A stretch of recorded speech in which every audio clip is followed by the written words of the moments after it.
Mes chers frères et sœurs, bonsoir. Soyez les bienvenus à notre temps de prière. Et en ce mardi 21 décembre, nous allons nous recueillir un instant, laissant l'Esprit du Seigneur nous envahir, afin que nous puissions nous ouvrir notre cœur, laissant Dieu pénétrer dans notre cœur à travers sa parole ce soir, pour que nos prières aussi puissent s'élever devant lui comme un encens et que nos mains comme l'offrande du soir.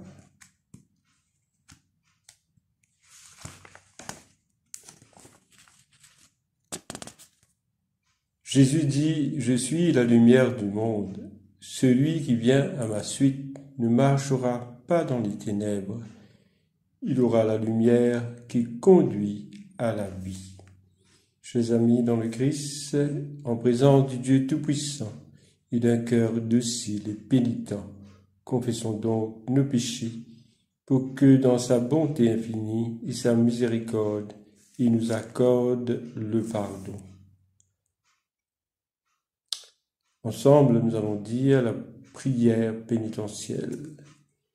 Dieu de miséricorde, nous confessons que nous avons péché contre toi en pensée, en parole et en acte, par ce que nous avons fait et ce que nous avons omis de faire. Nous ne t'avons pas aimé de tout notre cœur. Nous n'avons pas aimé notre prochain comme nous-mêmes. Nous regrettons sincèrement ces fautes, humblement. Nous nous en repentons pour l'amour de ton Fils, Jésus-Christ. Prends pitié de nous et pardonne-nous. Alors ta volonté fera notre joie et nous pourrons marcher dans tes chemins pour la gloire de ton nom. Amen. Chers frères et sœurs, que le Dieu Tout-Puissant vous fasse miséricorde, qu'il vous pardonne tous vos péchés par Jésus-Christ notre Seigneur, qui vous affermisse en tout bien et par la puissance de l'Esprit Saint, qui vous garde pour la vie éternelle. Amen. Joie et lumière de la gloire éternelle du Père, le Très-Haut, le Très-Saint, ô Jésus-Christ, parvenu à la fin de ce jour, contemplant cette clarté dans le soir, nous chantons le Père et le Fils et le Saint-Esprit de Dieu. Oui, tu es digne d'être chanté dans tous les temps par les voix sanctifiées. Fils de Dieu qui donne vie, tout l'univers te rend gloire. Alors donc, nous allons maintenant écouter la parole de Dieu. Nous allons débuter avec le psaume.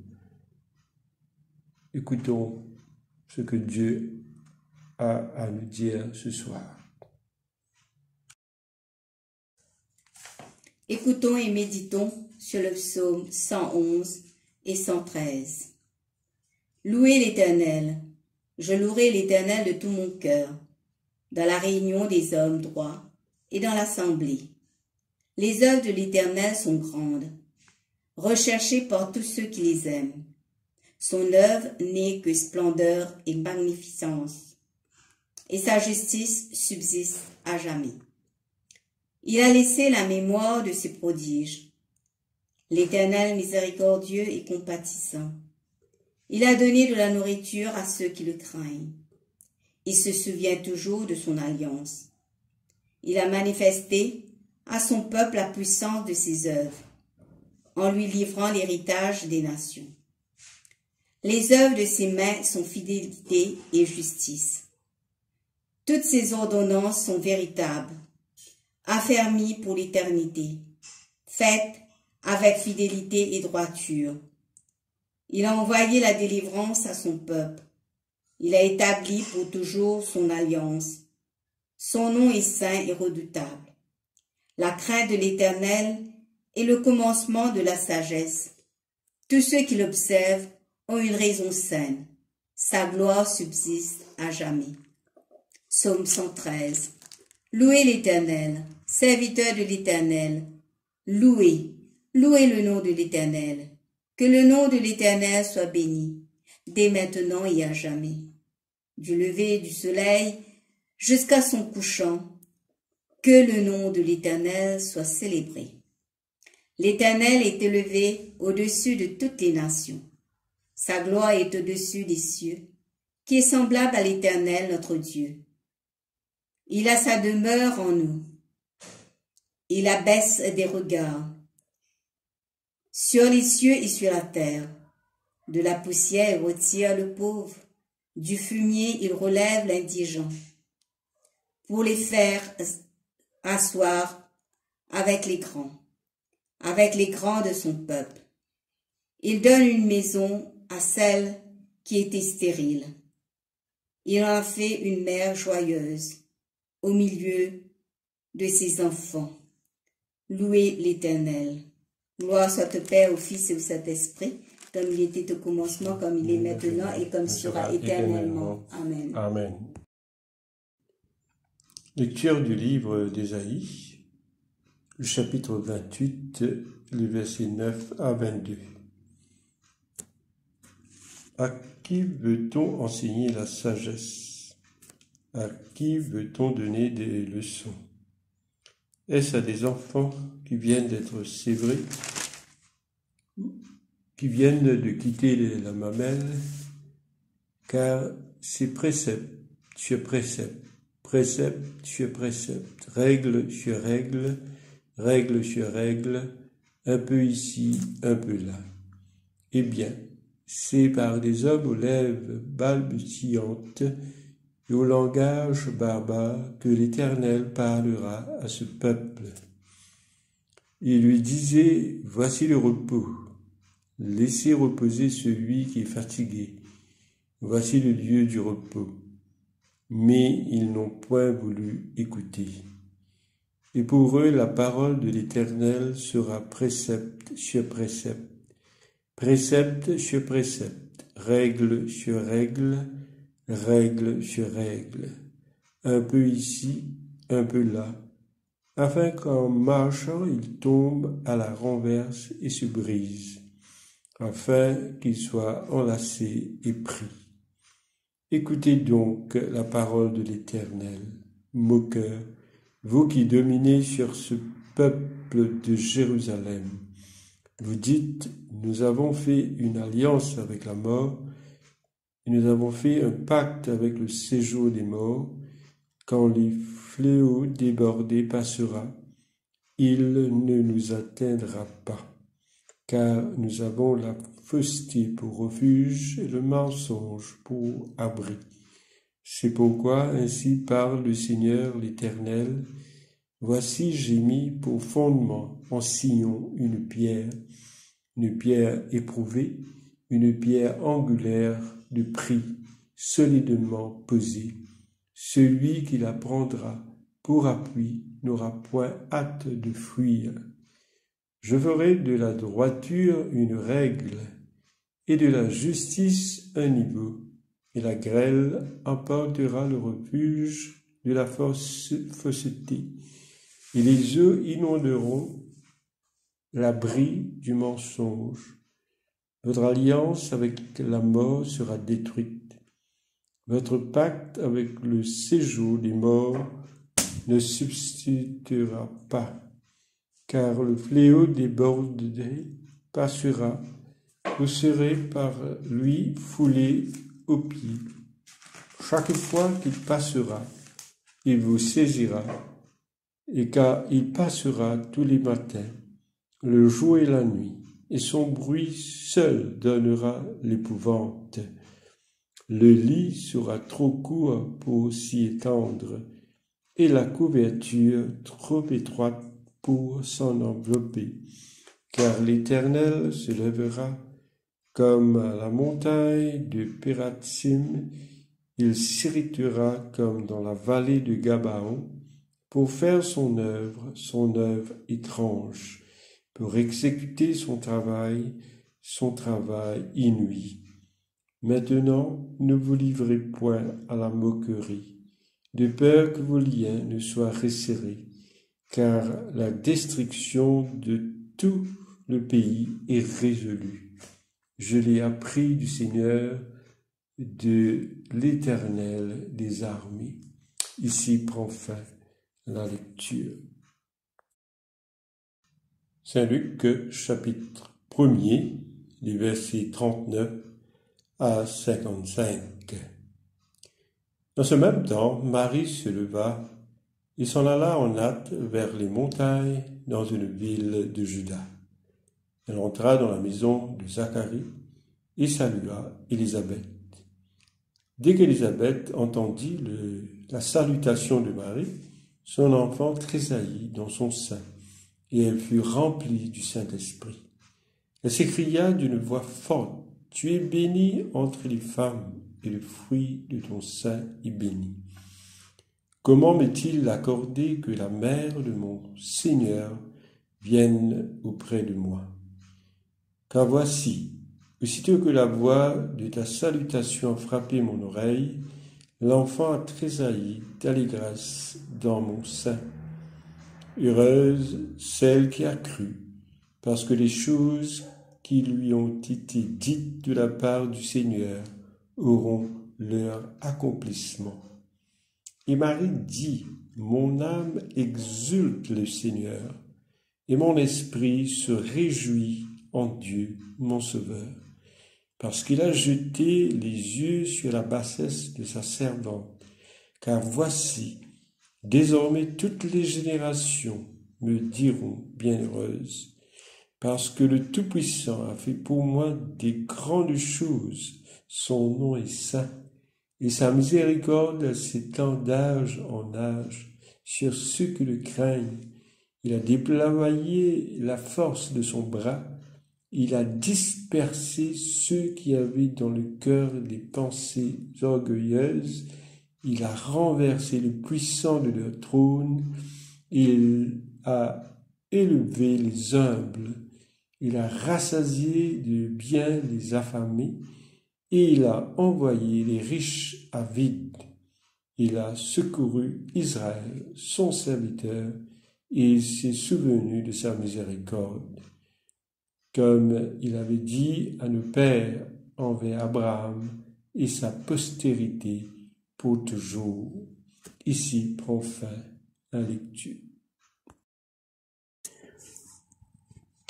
Alors maintenant, on va prendre un temps pour méditer sur le Magnificat. En commençant ce temps de réflexion, donc nous pouvons nous poser cette question. Pourquoi Marie était-elle vraiment dans la joie quand elle avait prononcé le Magnificat? Mes chers amis, qu'est-ce que c'est que la joie? Quand éprouvons-nous de la joie?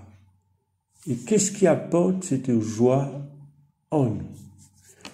Tout d'abord, la joie est un sentiment de bonheur, une émotion profonde, agréable, ressentie lorsque nous nous trouvons devant une situation qui est vraie, qui est bon. Et quant à la joie chrétienne, qui est une partie du fruit de l'Esprit Saint, entre dans notre vie, c'est que nous sommes touchés par la grâce de Dieu qui vient en nous, spécialement quand nous rencontrons le Seigneur Jésus dans notre vie. La joie est très présente tout au long de la Bible. Et chaque fois que Dieu se révèle comme créateur et sauveur, cela provoque en l'être humain une grande joie, une joie, allons dire, débordante. Ainsi, après avoir chanté l'œuvre de la création, le psalmiste s'écrie à travers le psaume 104, verset 34, en ces termes, « Que mes paroles plaisent au Seigneur, moi, je suis dans la joie à cause de lui. » La grandeur de Dieu dans sa création, la fidélité du Dieu qui sauve, qui tient promesse, tout cela est source de joie pour nous, les croyants. Et Jésus nous présente son Père comme celui qui invite à entrer dans la joie, cette joie spéciale du royaume. Et dans l'Évangile selon Matthieu, chapitre 25, le verset 21, alors, qui nous dit ceci, c'est bien, bon et fidèle serviteur. Tu as été fidèle en peu de choses. Je te confierai beaucoup. Entre dans la joie de ton maître. Donc la joie, comme nous le voyons, ça fait partie, allons dire, de l'environnement de Dieu, parce que ça vient de Dieu lui-même. Alors d'où vient la joie de Marie? Alors, tout d'abord, Marie, elle connaît les saintes Écritures. Elle sait que lorsque Dieu s'adresse à quelqu'un, ce qu'il appelle cette personne à une mission spécifique pour son peuple.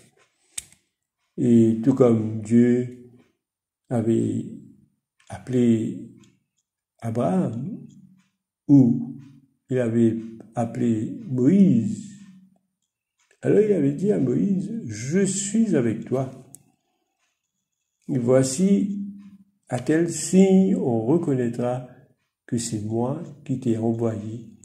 Quand tu auras fait sortir d'Égypte mon peuple, vous rendrez un culte à Dieu sur cette montagne. Alors, chers frères et sœurs, toute cette première partie du Magnificat est très personnelle.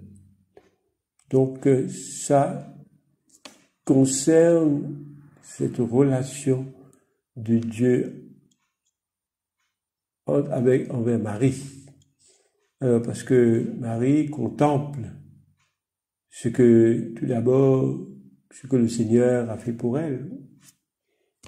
Et la joie qui inonde le cœur de Marie, c'est simplement de savoir qu'elle a été choisie. Tout d'abord, qu'elle a été choisie et entre toutes les femmes pour donner au peuple celui qu'ils attendaient, c'est-à-dire Jésus-Christ, le Fils de Dieu.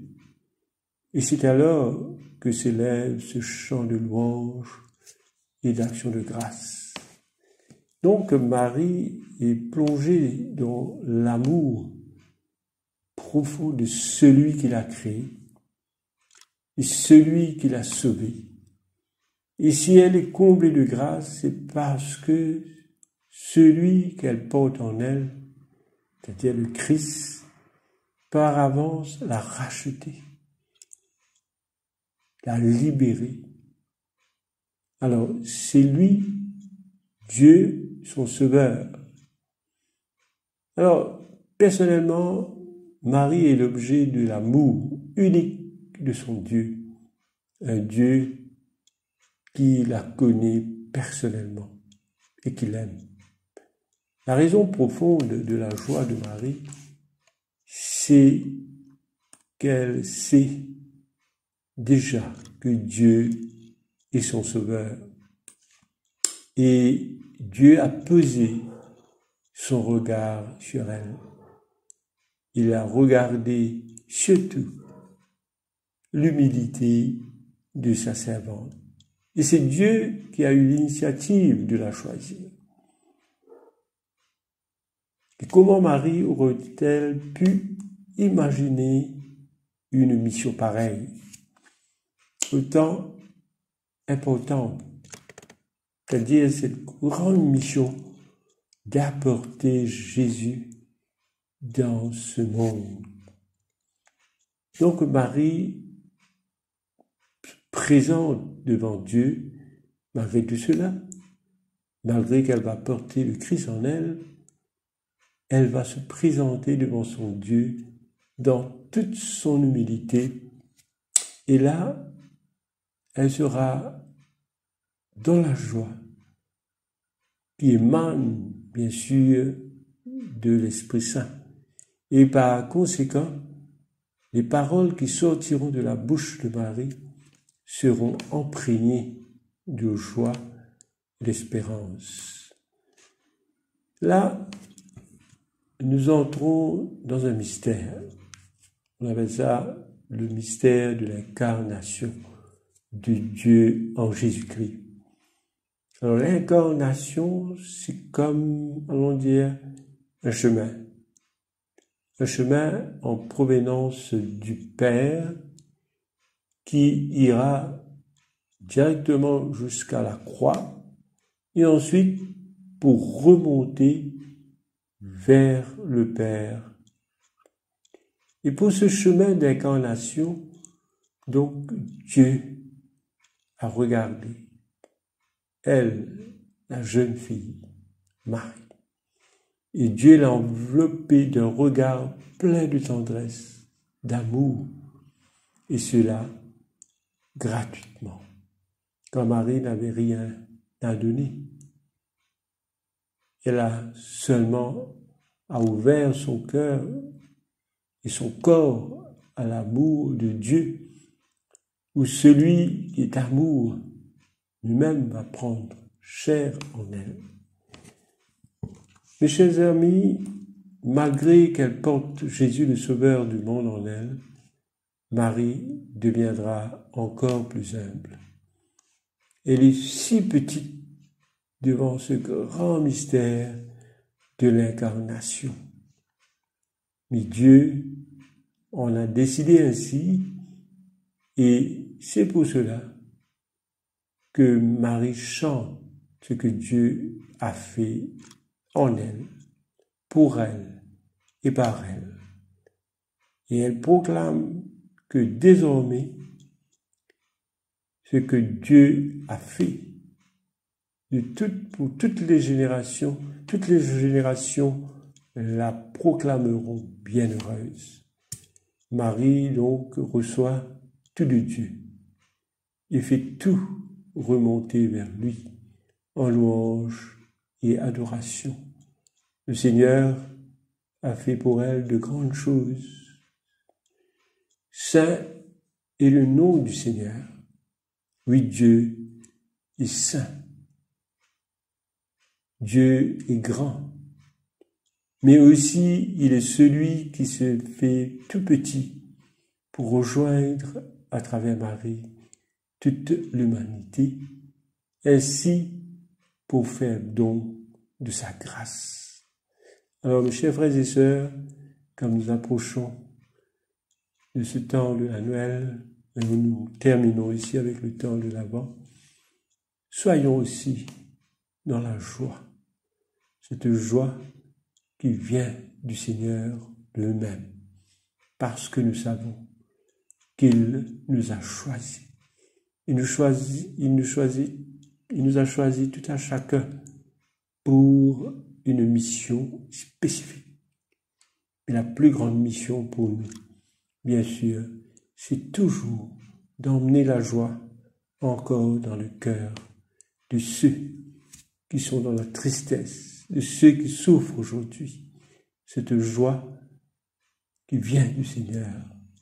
Alors, proclamons avec joie cette immensité d'amour que Dieu va nous donner encore et encore pendant ce temps de Noël qui arrive. Amen.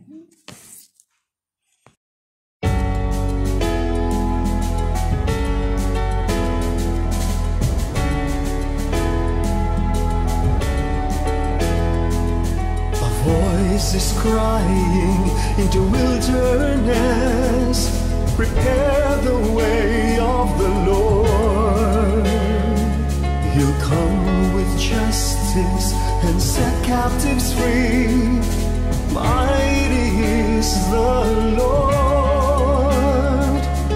Listen, O children of Israel.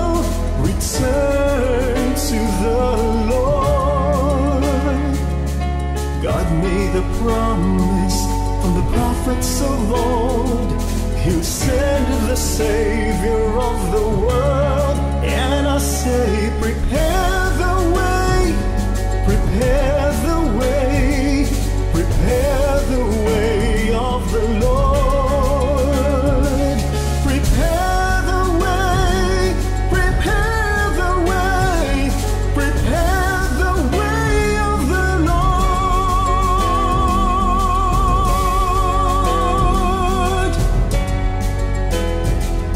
Oh, come divine Messiah, have mercy on my world. Save me from darkness, bring me to light. Hear my cry, oh Lord. For you alone are the Holy One, God's begotten Son. Come to my world, Jesus, I love you.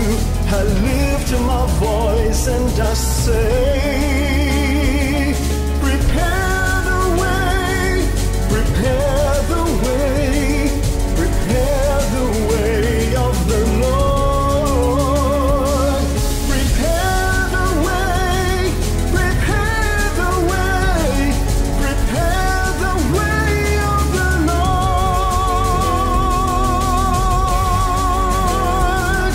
Prepare the way of the Lord.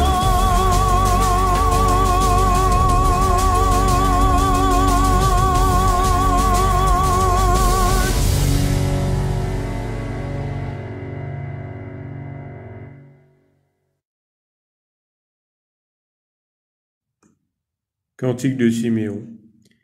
Maintenant, ô Maître souverain, tu peux laisser ton serviteur s'en aller en paix selon ta parole.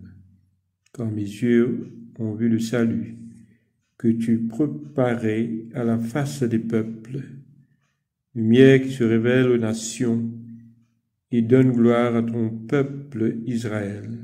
Gloire au Père et au Fils et au Saint-Esprit, pour les siècles des siècles. Amen.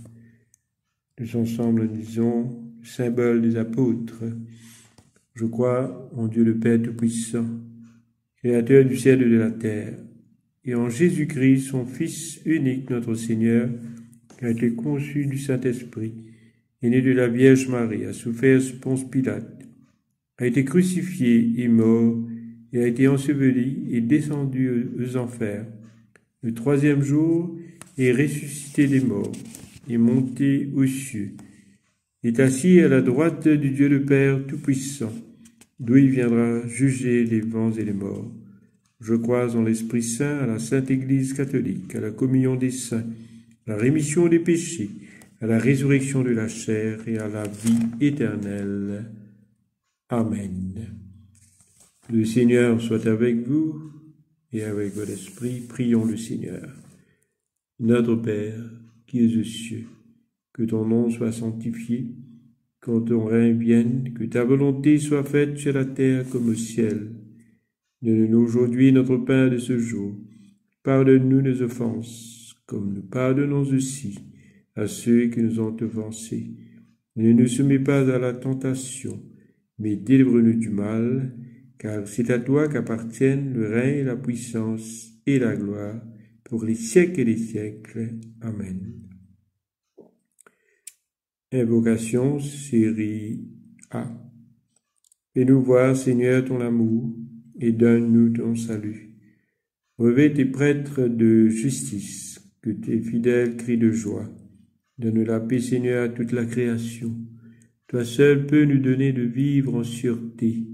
Seigneur, sois le gardien de cette nation, et guide-nous dans les voies de la justice et de la vérité. Que ton chemin soit connu sur la terre, et ton salut parmi toutes les nations. Que le pauvre ne soit pas oublié pour toujours, que jamais périsse l'espoir des malheureux. Crée en nous un cœur pur, ô Dieu, que ton Saint-Esprit nous soutienne. Petit collecte pour la paix, au Dieu qui nous fait désirer ce qui est saint, choisir ce qui est juste et accomplir ce qui est bon. Donne à tes serviteurs cette paix que le monde ne peut donner, afin que nos cœurs s'attachent à tes commandements et que, délivrés de la crainte de tout ennemi, nous puissions vivre dans le calme et la tranquillité par Jésus le Christ, notre Seigneur. Amen. Et collecte pour demander la présence du Christ. Reste avec nous, Seigneur, car il se fait tard et déjà le jour baisse. Sois notre compagnon sur la route. Enflamme notre cœur, ravive notre espérance, pour que nous te découvrions dans les Écritures et dans le pain partagé. Te le demandons dans ta tendresse. Amen. Prions le Seigneur. Seigneur grand Dieu Tout-Puissant, nous venons vers toi, Seigneur, ce soir, devant ton trône de grâce. Seigneur, tu connais tout de nous, tu connais notre passé, notre présent, notre avenir, et nous nous plaçons devant toi, Seigneur, afin que tu continues, Seigneur, à nous bénir et à nous protéger de toute force du mal. Couvre-nous, Seigneur, par le sang précieux de notre Seigneur Jésus-Christ. Oui, Seigneur, grand Dieu Tout-Puissant, nous plaçons devant toi, au nom de Jésus, notre monde, où il y a tant de souffrance en ce moment-ci, que tu puisses apporter la paix, Seigneur, à toutes les nations, que tu pourvoies aux besoins, Seigneur, de chaque nation, de chaque pays qui passe dans des moments très difficiles, Seigneur, en ce moment-ci. Prions pour les chefs d'État, afin qu'ils puissent continuer à prendre des bonnes décisions, des décisions qui est digne, Seigneur, et qui vient de toi. Nous te prions aussi, Seigneur, pour notre pays. Nous plaçons notre pays devant toi ce soir, Seigneur, là où il y a beaucoup de soucis, beaucoup de problèmes, que ce soit au niveau de ceux qui sont malades, Seigneur. Nous pensons, Seigneur, ce soir, de ceux qui sont malades, de ceux qui souffrent, Seigneur, de ceux qui sont en isolation, de ceux qui sont hospitalisés. Et en même temps, Seigneur, nous prions pour tous les personnels de l'hôpital, les hôpitaux qui accueillent ces malades, Seigneur, spécialement pour les médecins, pour les infirmiers, les infirmières, les ambulanciers, les laborataires, ceux qui travaillent, Seigneur, pour nettoyer, Seigneur, les salles. Nous plaçons, Seigneur, toutes ces personnes et protège-les, Seigneur. Protège-les parce que, Seigneur, ils sont en avant, Seigneur. Ils sont toujours exposés, Seigneur, au danger de contamination. Monsieur de Dieu, nous plaçons aussi notre Église devant toi, Seigneur, comme dans ce temps que nous allons vivre, ce temps de Noël, afin que vraiment nous ressentons, Seigneur, ton amour et que tu continues, Seigneur, à nous appeler à ton service. Que tu continues, Seigneur, à nous donner la sagesse, l'intelligence, pour que nous puissions continuer à agrandir ton royaume. Bénis notre Église, bénis notre évêque, Monseigneur Sténiou, tous les membres du clergé, tous les laïcs engagés, tous ceux, Seigneur, qui donnent de leur temps, de leur talent, de leur argent. Oui, Seigneur, bénis nos églises respectives, et bénis aussi tous ceux, Seigneur, qui continuent à porter la bonne nouvelle à tous ceux qui ne l'ont pas entendu encore aujourd'hui. Seigneur Dieu, nous plaçons aussi toutes ces prières entre tes mains puissantes dans le beau nom de ton Fils Jésus-Christ. À lui soit la gloire pour les siècles et des siècles. Amen. Maintenant, c'est arrivé l'heure pour nous de remercier le Seigneur. Nous allons rendre grâce à Dieu. Dieu Tout-Puissant, Père de miséricorde, nous te rendons grâce de ta bonté, de ton amour envers nous, tes serviteurs indignes, et envers tous ceux que tu as faits. Nous te bénissons parce que tu nous as créés, tu nous protèges et tu nous combles des bienfaits de cette vie.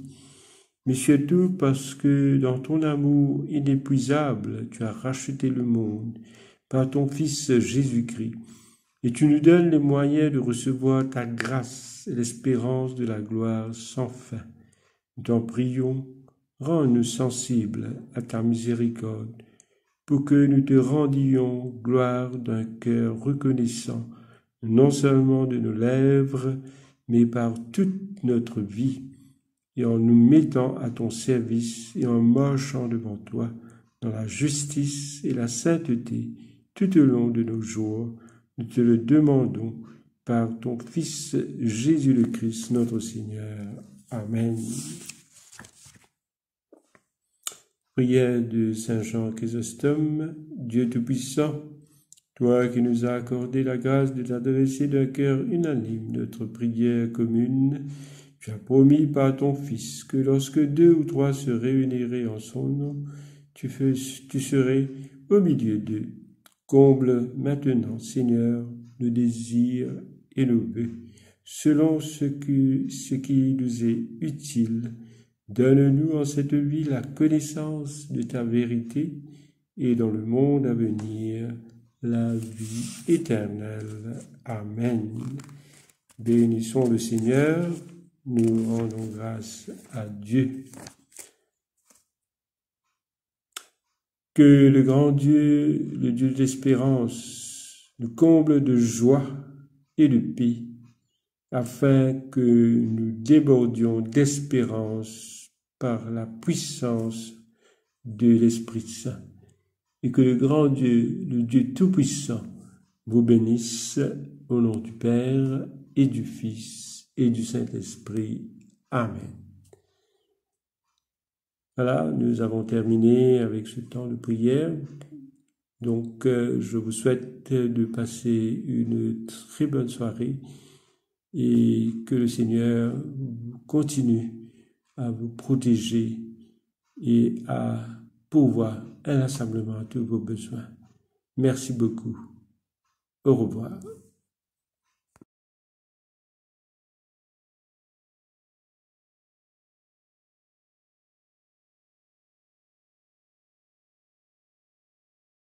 O come, Emmanuel,